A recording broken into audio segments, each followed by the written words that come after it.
Hello, and welcome to The Brand Called You. This is a podcast and a video chat, and we're talking to some of the most interesting thought leaders from all over the world. My name is Lisa Lipkin. I'm your host. And if you're new to this channel and you like what you see, click the bell icon below and subscribe. I'm super excited today to introduce our guest, Dr. Jonathan Engel. He holds a full-time faculty post at the Mark School of Public Affairs at City University in New York. And his specialty is the historical evolution of U.S. health and social welfare policy.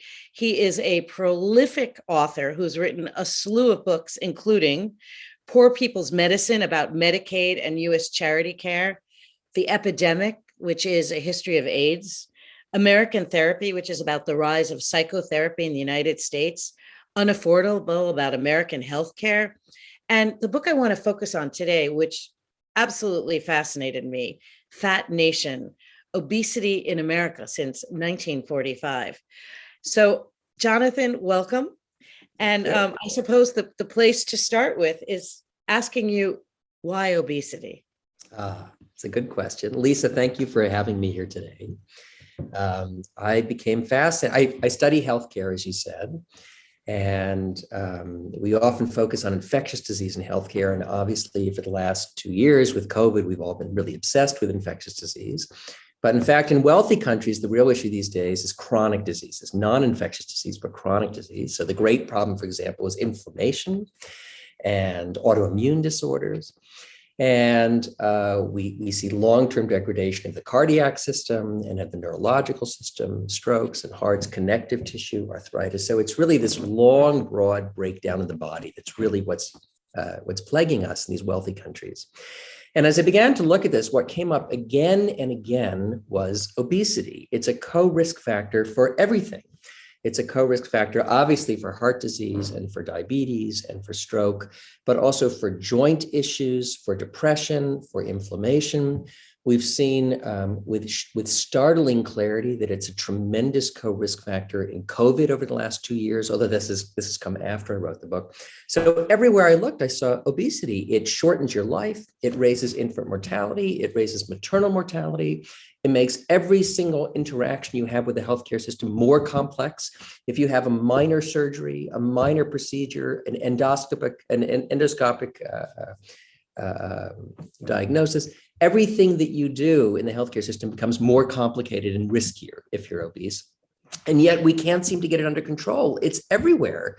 It's been rising at incredible rates for the last 40 years. It happened in the United States first, but virtually every other country in the world is catching up with us. We got fat first, but a lot of countries are not far behind us. And so I just became fascinated. Why can't we get this under control? It seems so easy. Of course, we all know, just eat less and move more, and yet we can't seem to do it. And so I really began to try to understand what has happened over the last century, half century really, that has created this incredible problem. Well, I mean, there's so many things in just what you said, but you mentioned COVID, so I just want to bring that up. Why do we not hear more about obesity and COVID? And I mean, you hear about diabetes, you hear about other risk factors. They're always talking about people at risk, but I'm not hearing that much about its ties to obesity. Why is that? So that's a great question. And it's been fascinating to me. If I sound like a conspiracy theorist, it's because I am a little bit. I think it's really been very, very actively suppressed by the mainstream media. We know that COVID has tremendously disproportionate risk for the elderly. So if you knock out everyone over about age 80 or 85 who's died of COVID, and then we also know, obviously, it has substantial risk for people who are immunocompromised, people for whom their immune systems are not working very well.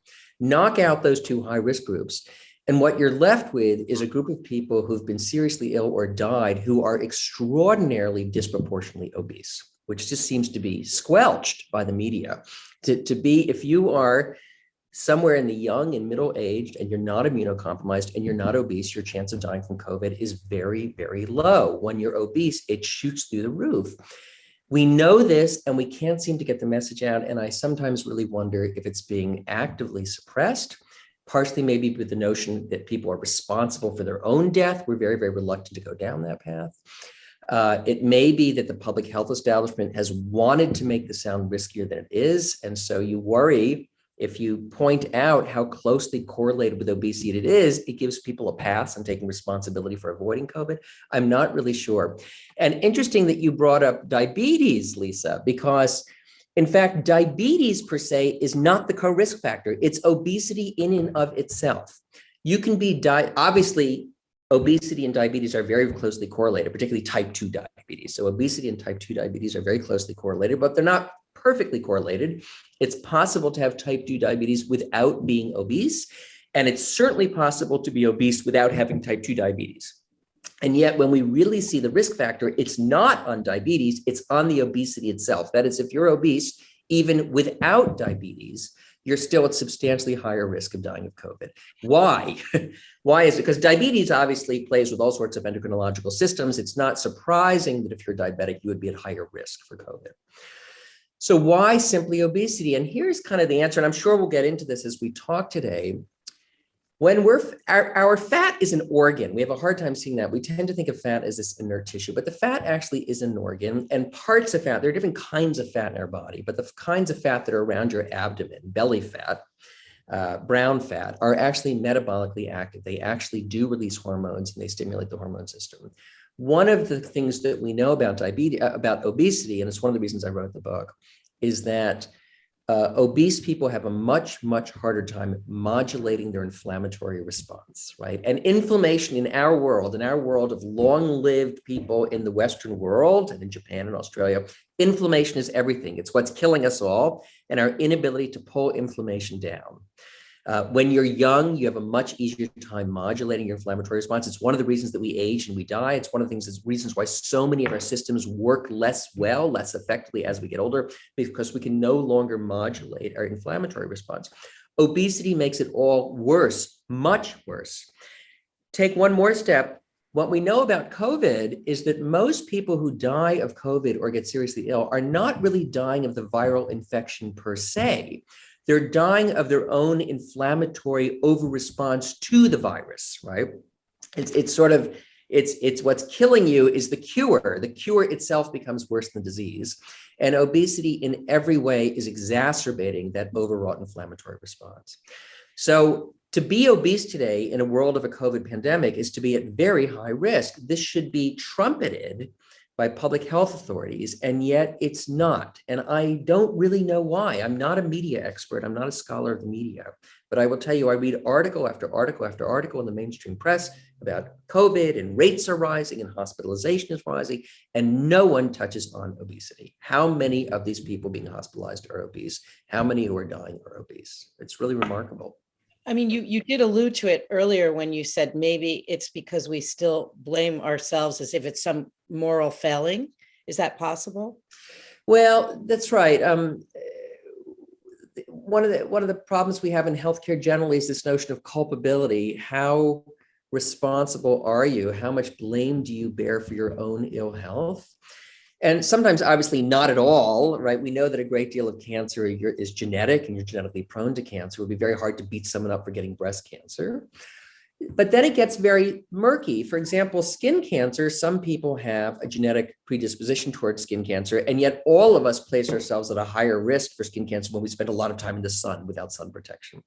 So when someone gets skin cancer, are they totally blameless? Well, it's a little bit hard to say. If we know that we're undertaking risky behavior and we're not taking responsibility for the long-term consequences, then at a certain level, we are partially to blame for our own skin cancer, just like we're partially to blame for our own cavities if we don't brush our teeth, and our own gum disease if we don't floss, and our own heart disease if we don't eat healthy. All of these different ailments have a powerful genetic component to them, but they're also partially associated with our own behaviors. And that's true with obesity as well. There's a powerful, powerful biological component to it, which we'll talk about today. But obviously, we have some ability to modulate our obesity. And one of the big questions which we have a hard time grappling with, in fact, I think we don't grapple with, is how much do we blame people for their own ill health, right? We live in a society where we're very reluctant to do that. And we certainly don't want to over blame people. None of us are fully responsible for our own situation in life, but perhaps there's some culpability. So it's a gray area, and it's an uncomfortable area for most of us. So you mentioned that America was first, and obesity, and the rest of the world is catching up. Why were we first? That's a good question. There's a lot of different reasons. We tend to have very highly processed foods. So obesity is correlated with highly processed foods and a Western diet. We had sort of the most Westernized of all diets, which is the highest sugar, the highest amounts of white flour, the highest amounts of the removal of fiber and whole grains from our diet. So just the way we processed our foods, created a food environment was part of it. Part of it was also our built environment. We're a very large country. We were the first country to adopt private automobiles on a mass basis. So that there was a great statistic back in, I think, 1940, there were more automobiles in the state of Michigan than there were in the entire United Kingdom, right? 10 times the size. So when we invented the automobile, when Henry Ford first started putting out the Model T, America looked at it and said, yes, we love this. This is just what we need. Everyone lives 5 miles away from the nearest farm.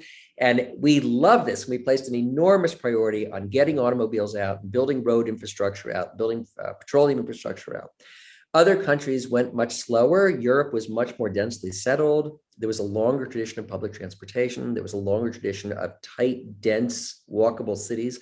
And so our whole lifestyle was always less pedestrian, less active, built more on excess and built more on highly processed foods. There's all sorts of other reasons too, but we just seem to get there first. But as I say, almost every country is catching up. There's a couple of exceptions.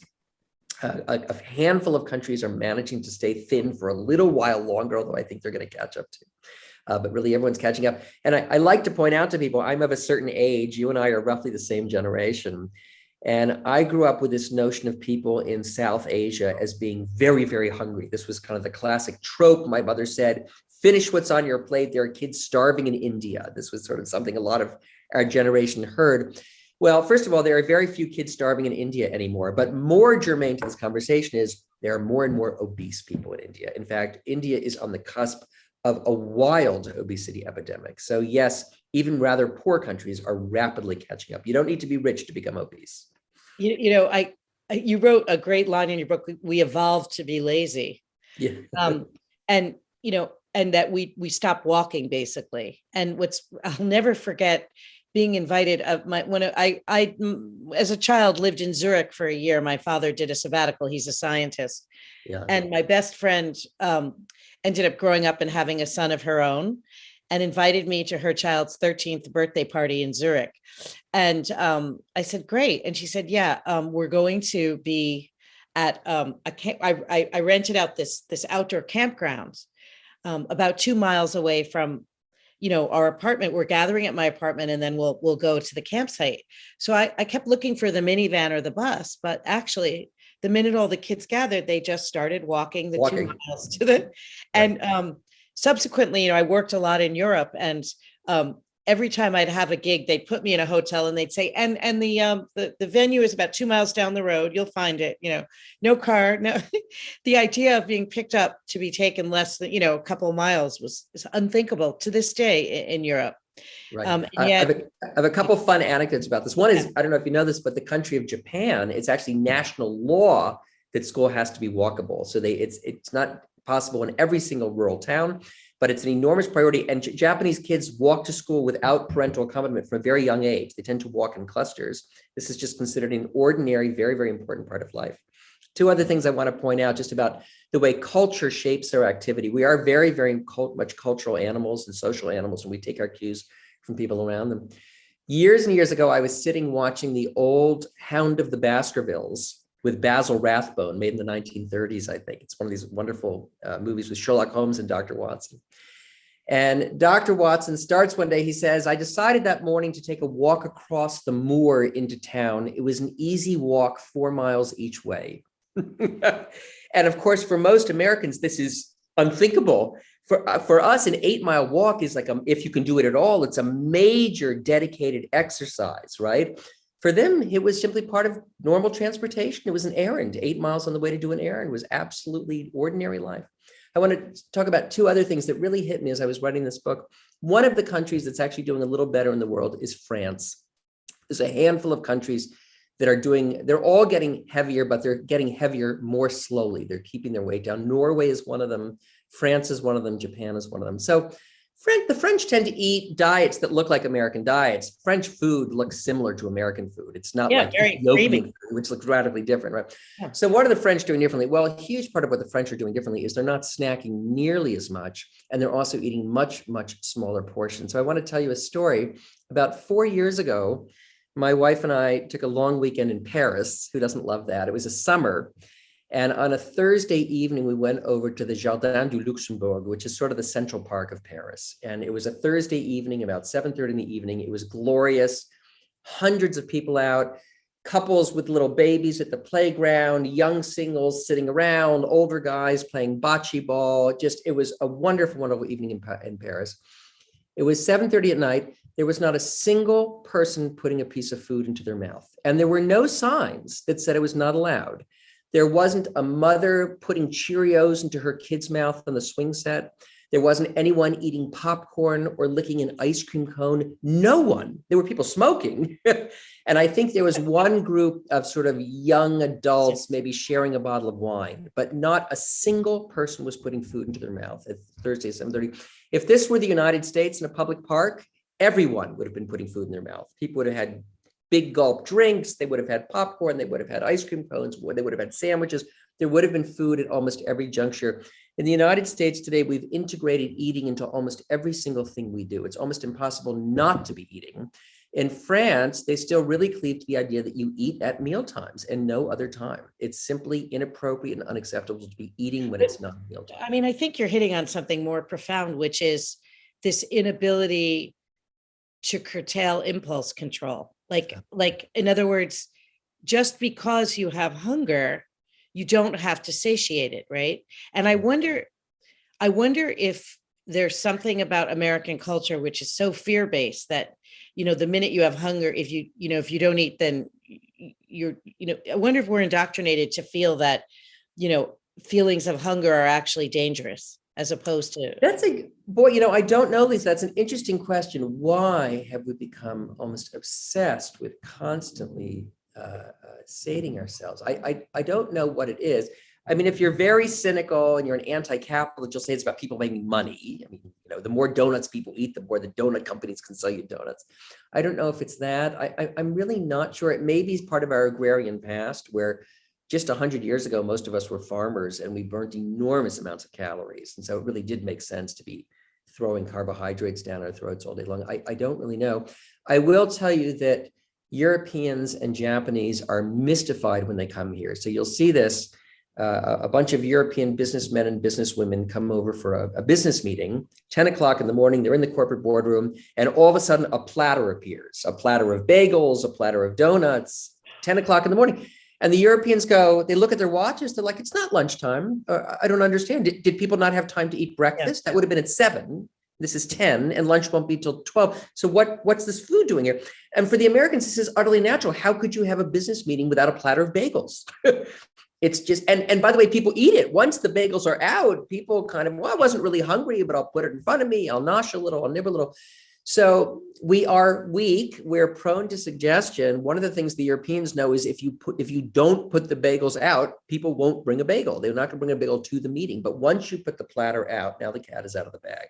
Now it requires enormous restraint to not eat the bagel. Yeah. So one thing that thin people know is not to just resist temptation, but to remove the temptation entirely. It's not just thin people. It's all of us who manage to kind of achieve our goals. We learn to remove temptations from our lives because we're weak, right?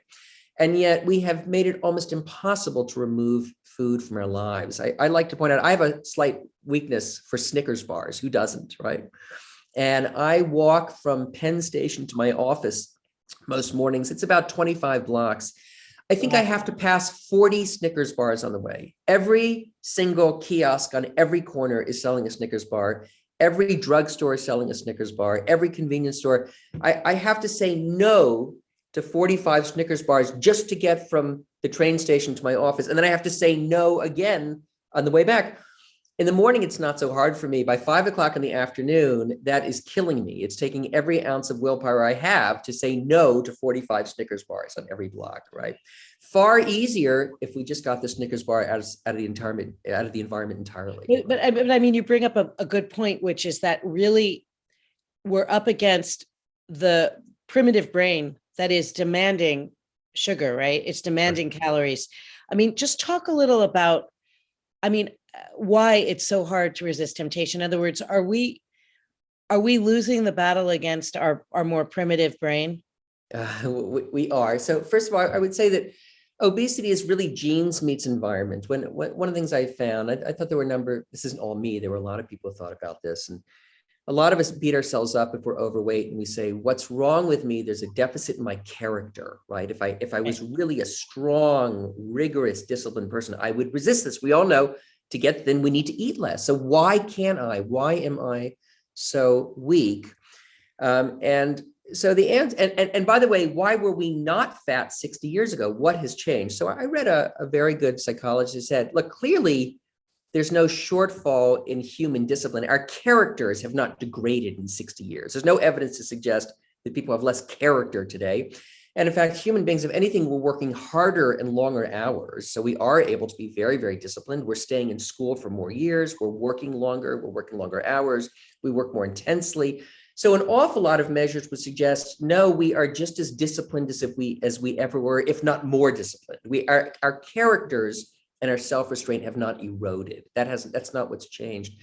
So what has changed? What has changed is the environment, is that 60 years ago, we did not live in an obesogenic environment, and today we do. Today, it's almost impossible to resist the amount of food around us. It's everywhere, and it requires enormous amounts of willpower to resist. I can't walk into my local Home Depot without passing a Dunkin Donuts. Why is there a Dunkin Donuts in a hardware store? Literally, it's right there. I need to go in to buy a screwdriver or to buy some screws, and I've got to walk by a Dunkin Donuts. And so all of a sudden, it's another point where I have to say no, I have to exercise self-restraint. Why is the Dunkin Donuts even there? Who thought that was a good idea? Well, Dunkin Donuts thinks it's a good idea, they can sell you donuts. But from a societal standpoint, this is a disaster because every one of us now has to say no each time we walk into the hardware store. That's what's changed. Those donuts are everywhere. Going back to that example of the bagel platter in the meeting, if the bagels weren't in the meeting, none of us would be eating bagels, right? None of us run out in the middle of the meeting and say, I'm starving, let's take a 5-minute break so I can buy a bagel. Nobody does that. And in fact, most of us don't bring a bagel into the meeting. But once someone puts the platter there in the middle, now you've given all of us permission. And now all of a sudden it requires enormous, not enormous, but it requires substantial willpower to resist the bagels once they're there. Why are some people staying thin in the midst of all this? And obviously about 30% of people still are staying a healthy way. Some people are working at it enormously hard. There are people who really, they really would naturally be fat, and they are investing enormous amounts of willpower in doing physical activity and planning their meals. It really becomes a tremendous priority in their life. It's hard to do, but a few people can do it. There are some people who actually just are born with far, far lower food cravings. If you're really one of these people who doesn't get hungry, the bagels are not a temptation. And I'd like to point out, I actually have a friend who's just one of these tall, skinny drinks of water. He's 6'1". He probably weighs about 140 pounds. And I one time asked him, do you need to work at it? He said, never. He said, in fact, I actually have to work at keeping weight on. It's like my whole life I've been skinny. So he stopped by my house. He was driving down and passing my house in New Jersey. He called me from the phone. He said, I need to stop to take a bit of a break. Could I just sit on your porch maybe and we'd have a bit of lunch? I said, I'd love to. What a treat, right? I said, do you want me to make you lunch? He said, no, I brought a sandwich. I'm fine. So we sit down on my porch and I get him a glass of water and he pulls out a sandwich and we start talking. And I literally have to remind him to eat his sandwich. It's sitting there in his hand and he keeps forgetting to eat the sandwich. It's like, it's not speaking to him at all. That's why he's so thin. The food poses no temptation for him at all. That's a hormonal switch that isn't hormonal. It's hormonal. He was born with that. By contrast, most of us, if you're someone who is naturally overweight, which is most of us, that sandwich is calling to you. It's sitting there in your hand. And in fact, you almost can't concentrate on the rest of the conversation. If you talk to people who really struggle with their weight, when they're around appetizing food, it's almost like it hijacks their brain, like light bulbs are going off in their brain. It's almost like heroin. It's hitting the same dopamine receptors. They can't concentrate on the conversation because of all these delicious things in front of them. For my skinny friend, those things don't talk to him. There are no light bulbs going off. So it's not that he's more disciplined than I am. It's that the temptation doesn't exist for him. And that's just the way he was born. But that's rare. That's not most of us. That's a few of us. But, and again, you can speak to the social policy surrounding this, but you would never have a heroin stand in a Home Depot. Right. You would never even or a liquor store. Right. A bar. I was going to say, why is it that we don't see a Dunkin Donuts or sugary treats as the next heroin? I mean, why are we not? I mean, we're starting to, of course, but I mean, why have we lagged so far behind in terms of understanding this? So in fact, that was really the essential question of my book. Once I really began to understand what's going on, that we've created an environment that is obesogenic, where it's almost impossible for most of us to stay healthy weight, right? So then the answer in my mind, but then I believe in government, is regulation. If we have substances in our environment which are potentially dangerous and are somewhat addictive, kind of mildly addictive, then the thing we usually do with things like that is we either outlaw them entirely like heroin, or we regulate them like alcohol. Yes, you could buy alcohol, but you can't walk down the street drinking alcohol, and you can't buy a gallon of whiskey. You can only buy a quart of whiskey, and you can't buy it before you're age 18 or before age 21 and whatever. We put all sorts of fences around alcohol because we understand that it is dangerous and bad for your health and potentially addictive, right? And I think we're even doing the same thing with marijuana. Even as we now legalize marijuana, you can't just walk into a CVS and buy marijuana. You have to go to a specialized dispensary. It has to be licensed. There are all sorts of rules about where you can and cannot consume marijuana, right? Theoretically, you're not supposed to just be walking down the street. So why have we not applied similar standards to sugar and to sort of and to other kinds of foods, junk foods? And there's a couple of answers. I don't really know the exact answer. One is we all have to eat. So food per se, it's a little bit harder. With marijuana, there's marijuana and there's not marijuana. But with food, there are certain kinds of food which clearly we would like to discourage. High sugar, high glycemic, low protein, low fiber. And there are other kinds of foods we would like to encourage people to eat more of, like vegetables, right? Fresh produce, fresh vegetables, lean protein. And so we really have to begin to make distinctions about what's good food and what's bad food. Well, that's very, very uncomfortable. That begins to encroach on becoming a nanny state or a police state, right? Do you really want the government making a list of which foods you should be eating and which foods you don't? I think about, subsidizing the corn industry and the corn syrup that emerges as a result. I mean, isn't it highly political anyway? Aren't we making those decisions? It is. But, it's a reasonable question, though. What, I mean, I will tell you, here's an easy one. So we all know that Twizzlers are junk food. That one's easy. But are you aware, for example, that granola bars are also junk food? And I mean, they really are junk food. A granola bar has more sugar in it than a Hershey's bar. A granola bar is junk food. I didn't know that. And so it would be easy enough to say we really don't want 9-year-olds buying Twizzlers. But how do you say we really don't want 9-year-olds buying granola bars? A lot of people think of granola bars as sort of healthy. It has oats in it. It has nuts in it. It's like, no, that's really, you're just eating candy. A glass of orange juice is candy, nutritionally speaking, right? So we would really have to educate people a lot on what they're eating. I don't think we're ready to do that. I think most people don't want government playing that sort of role in their lives. I just don't think we're there yet. That said, Lisa, if I could, we're not asking the government to do it, but if you look at wealthy, educated parents, they're already doing it, right? So one of the things that wealthy people do, wealthy people tend to be much thinner in this country. One of the things that wealthy people do is they circumscribe their food environment. So if you walk into a typical public school, there's a candy machine with all sorts of crap, chips and candy bars and sodas being sold. If you walked into a prestigious Manhattan private school, it would not be there. The parents have gotten it out of there. So they didn't ask the state to come and regulate the food environment. The parents regulated it for the children. They just get it out of there. They don't want the kids eating that stuff, and they regulate that microenvironment. And that's one of the things that wealthy people do, is they control the environment around them and they make the environment more salubrious, right?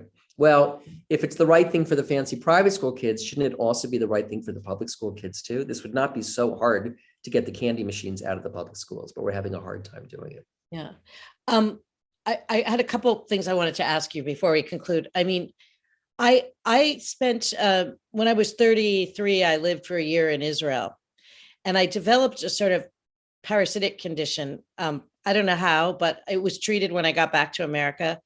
But right after that, I put on about 30 or 40 pounds. And it started in kind of an obesity problem with me that kind of never resolved itself. And I wonder, you talk about gut biome and external forces, that parasitic or toxicity that can really affect obesity. Are these things, are some of these external kind of forces? Yeah, well, we're learning more about obesity all the time and how complex it is. Your appetite is really very, very tightly controlled through your hormonal system, through the vagus nerve, through it's actually a series of rather complex hormonal interactions that go back and forth. There's a satiation hormone. There is a hunger hormone. There are actually multiple hunger and multiple satiation hormones. It's more complex than you think. So I think we could start by saying eating per se is less volitional than you want to believe. Some people like to say, I eat what I want to eat. It's like, no, you don't. You actually eat what your hormones are telling you to eat. And exercise is less volitional. It's more social than you want to believe. Both eating and exercise are both social and they're biological. They're less independent choices than you want to believe. You experienced it was a perfect controlled experiment that you didn't have a problem with your weight before you got this parasite. And after you had the parasite, you couldn't control it. And there are many people who have discovered when they're under certain kinds of medications, certain kinds of antidepressants, they start putting on weight and they'll say, I never had a trouble with weight before. I ate what I wanted to eat. I stopped eating when I wasn't hungry. I get my weight down and all of a sudden I can't stop eating. I'm taking this new medication and I'm hungry all the time. I put on 20 pounds. Other people find that when they stop smoking, nicotine is an appetite cessation product, right? And this is the classic thing of tons of people who've stopped smoking over the last half century have learned that they can quickly put on 10, 15, 20 pounds because they've removed a drug from their diet, which was actually an appetite suppressant, right? So yes, so many things about the way we eat are really more biological than we want to admit. We do need to think biologically. Are there triggers? Are there biological triggers that are going on? Sugar clearly is really problematic. And if we had time, I could really go into why sugar is problematic. But we do need to accept that much of our appetite and much of our weight are driven biologically, and we need to stop beating ourselves up about it. I think that the answer is to change our environment, not to try to change us. I think it's a fool's errand. Isn't fat shaming biologic too? And the reason I ask you that is, when I put on the weight, I noticed it's not just that I was invisible. I noticed that particularly men would be a little bit mean. And I remember thinking when, there was such a profound difference in the level of niceness towards me. And I thought, this can't just be cultural. There has to be, as if there must be some biologic imperative for them to drive away the overweight person because they're not of procreative value or something. I just wondered, is fat shaming just cultural, or is it possible that the kind of, the despair that fat people feel socially is really fueled by something that's beyond just culture? So, Lisa, first of all, I'd say it's not just men; it's women shame fat women. That is true. It's both ways. Are we biologically designed to fat shame? So fat shame is a little harsh. I would say we are very, very visual, and we are exquisitely sensitive to visual markers of health and youth and fertility. Okay. So maybe that kind of diffuses a little bit. We are exquisitely aware of it.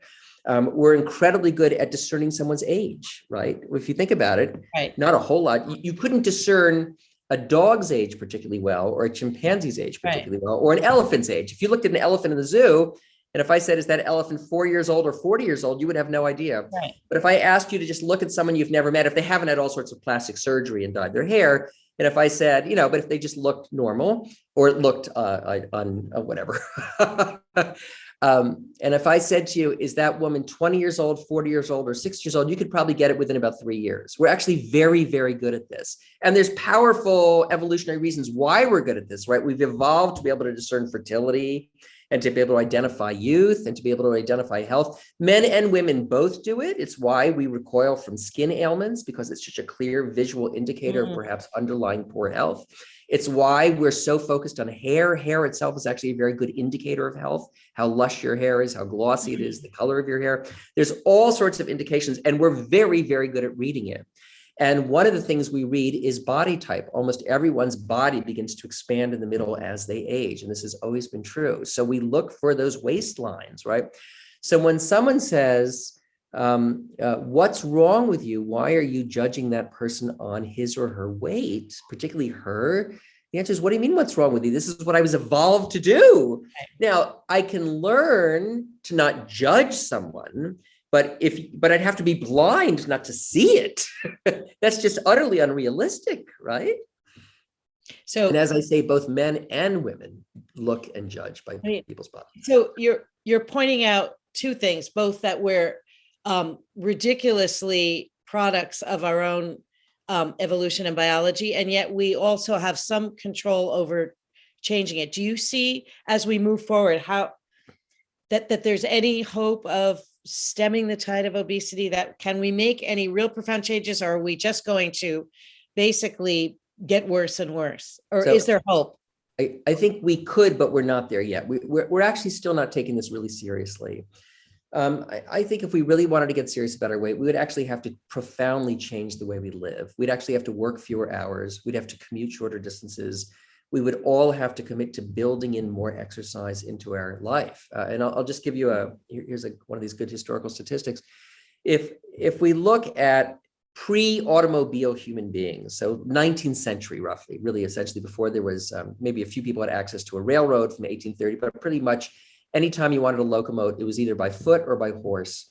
A typical American in the mid-19th century, a male was walking between 13 and 16 miles a day, and a woman was walking between 9 and 10 miles a day. If you lived on a farm, this is what you did. It was built in. You got up in the morning, and by the time you went to bed at night, you had walked 10 miles every day. So when people say, wow, there were no gyms, of course there were no gyms. You were burning off 1,200 calories just in walking every day, never mind lifting up pails of water from the well and shoveling hay out from the hay barn, right? So it was just integral to our lives to do that amount of physical activity. We need to reinstitute and to reintegrate that kind of activity into our lives. And that takes time. You can't walk 10 miles in 20 minutes, right? It takes hours. And we would really have to think about the way we're spending our time. We'd have to spend less time watching screens, less time commuting, less time sitting on our butts at the office, and more time actually physically engaged activity. I said there were several countries in the world that are keeping their weight down. One of them is Norway. So the Norwegians are keeping their weight down. And Norwegians actually eat crappy food. Norwegians eat basically Northern European Germanic food. It's heavy, it's starchy, it's fatty. It's not great food, right? So why are the Norwegians staying thin? The Norwegians are staying thin because they move like crazy. It is, as a nation, they work fewer hours. Remember, they got these huge oil wells as a national trust fund. So people, and it's a social welfare state. So there's less of an incentive to work long hours.